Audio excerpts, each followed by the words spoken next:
Hi everybody, it's the Steckline Report again, and nice to have you aboard as we talk about a couple of interesting subjects today. First of all, we've got a beef checkoff program that they've been trying to redo for the last 3 years, and the Ag Secretary is all upset about the fact they haven't got something done. So he wants to do something. Stand by, I'm going to tell you what he wants to do. My grandfather came across the plains from Missouri in the 1860s and ran a hotel and stage stop here with livery stable, and it's been in the family ever since. We run probably about 100 cows here and 250 over at the other ranch. I'm sure there are other banks we could have dealt with, but they've been so friendly and know what the ups and downs are in the business. American Ag Credit is like a family for us for financial help. Well, folks, the National Cattlemen's Beef Association is really fighting a proposal by our Secretary of Agriculture, Vilsack, because he, in a speech just recently, laid out a program that he thinks we ought to get involved in real quick. And the reason, of course, is that he's upset about the fact that the NCBA and all the folks involved in the beef cattle business haven't had their act together for 3 years as they have discussed changing the beef checkoff program to a certain extent, and they can't come to an agreement. So what's Vilsack's plan? A separate dollar checkoff program run by USDA. Boy, now that doesn't make much sense to me, but here we go. This is what he wants to do. It would go into effect for 3 years before producers would get the chance to vote on keeping that program or getting rid of it. That's according to the NCBA Chief Executive Officer. USDA would issue a notice and seek comment regarding what producers will want to see from a new program. NCBA members say that would create a confusion among producers, and I think it would. And I'll guarantee you one thing, when I sell my cattle, I would not pay $2 a head to anybody unless I could see a lot more being done on the positive side than what I've seen so far. In any event, the current beef checkoff program would continue to operate as it does.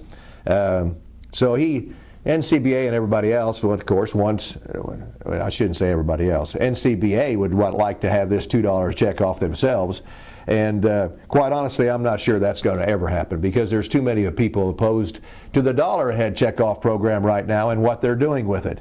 I think probably a personal comment from me concerning the beef checkoff program. I've been very disappointed in it since they started it. One of the things that I do not like about it is the amount of information that we get where the dollars are going. And maybe I'm just not in the right place at the right time to get that, but the dollars I don't think are being spent in the right areas or for the right functions. Enough of that. Let's tell you about the Clean Water Act rule that everybody in agriculture is all upset and uptight about. And we've got some friends helping that we didn't expect to help. EPA, of course, trying to come up with a program that they can control every little bit of pot of water on somebody's farm.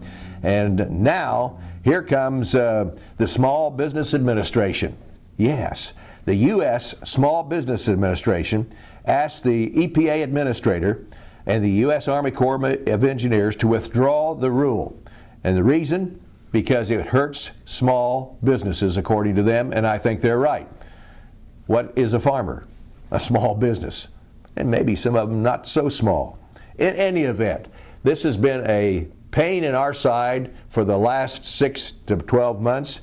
And so consequently, these people behind it could help a big bunch to get at least some changes made to the Water Rule Act that they want to control every little puddle on somebody's farm. Oh, by the way, a New Jersey high-frequency trader was accused of manipulating commodity prices by sending false signals to the market and then executing trades within milliseconds to make huge profits. Yeah, he collected $1.5 million in profits. That's not what the Board of Trade is for. That's not what the Mercantile Exchange is for. He's going to go to jail, maybe. I think they ought to ban that kind of trading. Those 2-3 second trades where they try to force the market in one direction, and some of them can. What has that got to do with producing grain or livestock? Isn't that what the futures markets were designed for? You think about that one and come back and see us the next time around on the Steckline Report.